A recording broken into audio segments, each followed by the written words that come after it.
We are back again, and this time it's with the value of ethics. Now you can see a lot of values behind me here.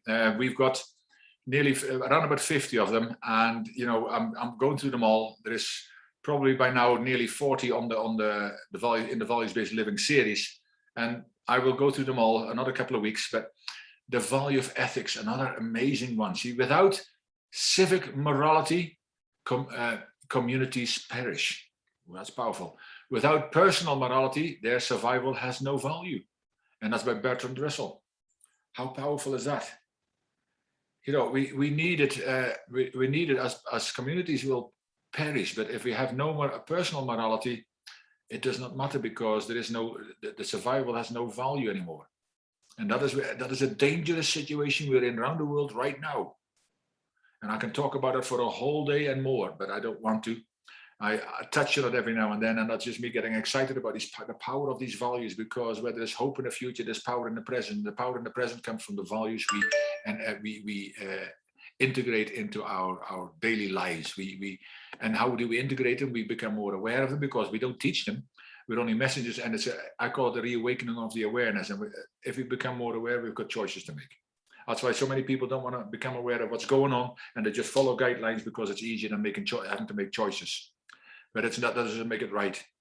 Because Viktor Frankl one time said, after he was a Jewish survivor in the concentration camps, and he said, in Man's Search for Meaning, it's a powerful little book. It's only thin. You can read it in a couple of hours if you're a slow reader like me. But it actually talks into the one thing they can never take away from us is our freedom to choose. Our freedom to choose our own attitude. Now, I know there's many of you sitting there, they're depressed, they're anxious, they've got anxiety, they're fear, there's all kinds of negative emotions that go through their lives, but we choose those emotions. And, that's why ethics is also so important, because we need to be morally strong for ourselves and morally strong for those around us, especially for those who are falling down at the moment because of a lack of ethics. It's a whole different ballgame, but ethics are principles or standards of right and wrong that govern our conduct. They are the boundaries that keep us from lying, stealing, fraud, assault, murder. I can add manipulation, greed, and corruption to that. They also include the moral fortitude to practice honesty, compassion, forgiveness, and loyalty. Without ethics, society cannot function properly. And that's what, at this moment, no society in the Western world especially, but no society in most places around the world is functioning properly, because our leaders have failed us dismally. They've got a lack of values. It's always been so. Les Brown said it many years ago, leadership around the world is failing because of a lack of values, and it's only become more apparent. That's why we all need them. If we're going to lead into tomorrow better prepared, and we're going to ensure that tomorrow will be better, we need to get together and practice these values, one step, one goal, one day at a time. When we consider the development of ethical standards, we must first define what is right. See, then we must set an acceptable standard of behavior. At that point, we must decide to attempt to meet that standard.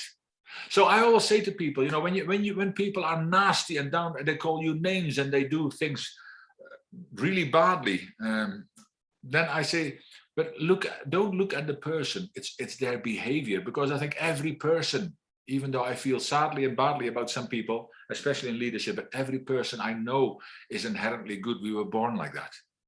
There was no badness in us when we were born. But society and everything around us and our environment and the people we hang around with and the things we read and the things we hear, all that kind of stuff has made us so. We can change this. We need to change it. We need to bring this about, because it is the behavior of many people that is in question. Even the way we fight with other people, because we are desperate to be proven right and they are wrong. They are the scum of the earth, and we get all this kind of stuff. And it's nothing. They're not. They're human beings who've got a different perception, a different opinion, a different belief. Let us respect that. Artie Moore, in a diversity and inclusion training, which is the best in the world, and so is she, the foremost diversity and inclusion specialist, always says, at the level of respect, everyone is equal. Everyone. Now that should be something that we should all write down and stick to our mirrors and put in our cars and write on the walls and everywhere, and write it in our hearts and souls, because that's important. The basic question of ethics is, how do we know what is right? See, many people believe there is one guideline that can be used to determine what is ethical in every situation. And the golden rules: treat others the way you would like to be treated. Now, that might be a golden rule, but there is a platinum rule, because what happens if you don't care how you be treated? Is that then how you're going to treat others? Treat others how they expect to be treated. Treat others the way you should treat them in the best possible way.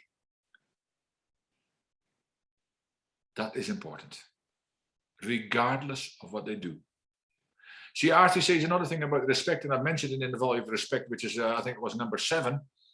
And she says in there, we don't need to like everybody we come in contact with. And I said, for some of you, that might be a revelation. For others, I found that out already, especially during these times. But he says, however, she says, that's another amazing quote of her. However, the way you show respect to the person in front of you is a direct reflection on your character, not theirs.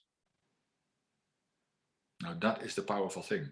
And that's why we need to build our character, our values, our ethics, and our principles in a way that we rise above this. We raise our vibration levels. There are many things that can persuade us to make decisions that compromise our ethics. Some of them are societal, others are personal. Everyone is susceptible to the temptation to compromise our values from time to time. See, our decision must be based on our ethics and not on our circumstances. I'm going to repeat that. Our decisions must be based on our ethics, and not on our circumstances, if we want to live out this value of ethics. That's powerful. See, societal things could be peer pressure, for example. And we feel the need to, and that's why some kids go do drugs. That's why people started smoking. That's why people become alcoholics. That's why people start getting into gangs and all that kind of stuff. The societal pressure, and also others are personal. The choices we make. I mean, even if we tell our children, "Oh, don't ever start smoking. It's bad for you.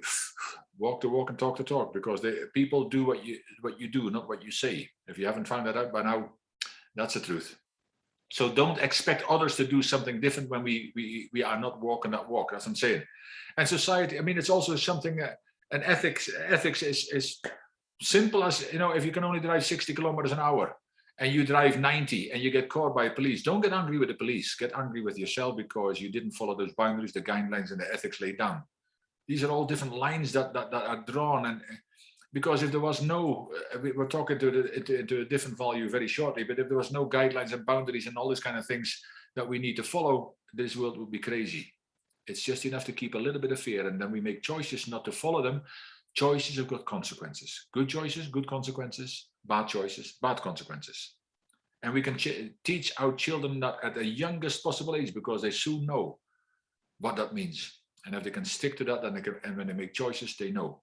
Early on, the choices are not as readily made, but when we become adults, we certainly should be able to make better choices sometimes. The value of ethics. Then there is 2 benefits of practicing ethics. The first one is you will have an honorable reputation. See, people will learn to have confidence in you because they know that you consistently do the right thing. Consistently. It's not only the odd day, because when you do things wrong, people remember, and you lose that trust. Your trust builds up over years with ethics, values, and principles, and it can be destroyed within seconds. The second one is you will make a difference in your community. You will contribute to a more healthy society and reinforce the standards of good ethics. Walk the walk in your community. I mean, I say it so often, some of the people who inspire me most is ordinary people doing extraordinary things, not these leaders, because they're not leaders, they're power hungry people in a position of power, and they use it to their own advantage and a detriment for most people they're supposed to be representing. But that's a whole different thing. But the people in the community who stood up I've seen it in the riots here in South Africa, where people stood up and connected with each other and do things that need to be done to help other people who need that help, food and all that kind of stuff. And with the lockdowns, all people who couldn't leave their home and were scared, and many people are still scared, but whether they needed medicine, whether they needed somebody to listen to them, when they needed some food delivered to them. All these kind of things are so much more. These leaders stood up, and they are the leaders that are worth following. They are the leaders that get my vote anytime, not these fancy people sitting in parliaments voting on things that clearly don't represent the masses, and knowing that it does harm to the vast majority of the people in their constituency and in their countries. They should be clearly ashamed of them because they've got no ethics. But some characteristics of an ethical person. Well, these people do the right thing regardless of personal risk.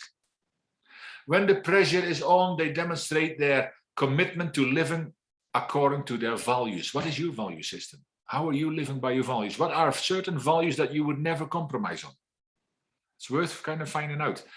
But that's an ethical person, and they do the right thing regardless of the risk.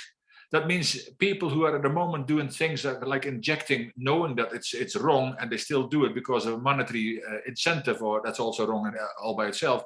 But when they do things that are wrong, or they don't do it, but they keep quiet and they know what's happening in their place of work, that's all I'm saying, is clearly wrong. If they keep silent, there is no such thing as a silent bystander, an innocent bystander.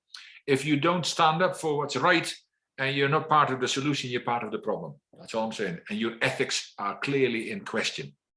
And I know something's challenging, but what would you rather do?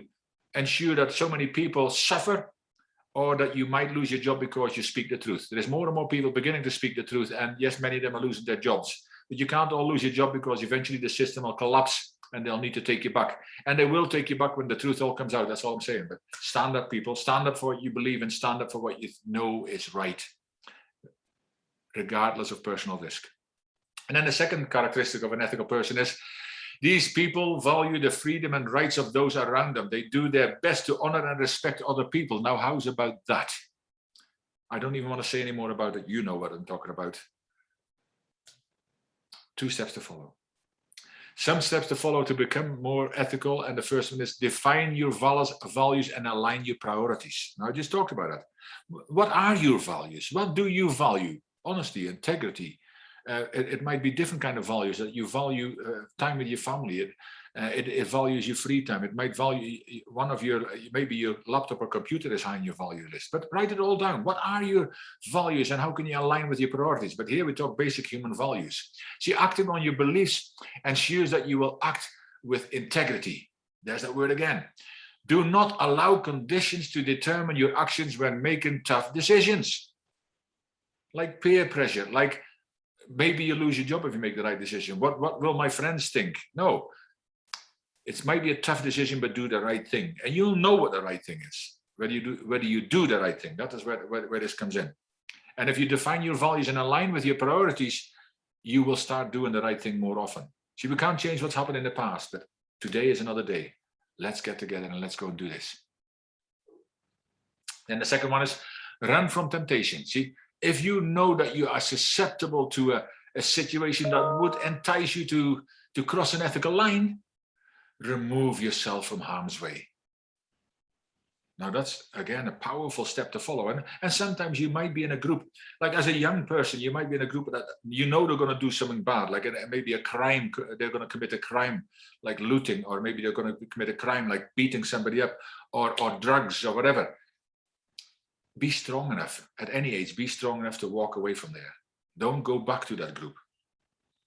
If you value your values, if you value your personal priorities, if you value yourself and you respect yourself, take yourself out of harm's way. It takes courage, I know that, but it's possible. So which step are you going to take? When are you going to take it? How are you going to take it? And what are you going to do about it? Write it down and follow through. And I think every step you take in the right direction is a powerful step. And I will see you in the next value. Take care.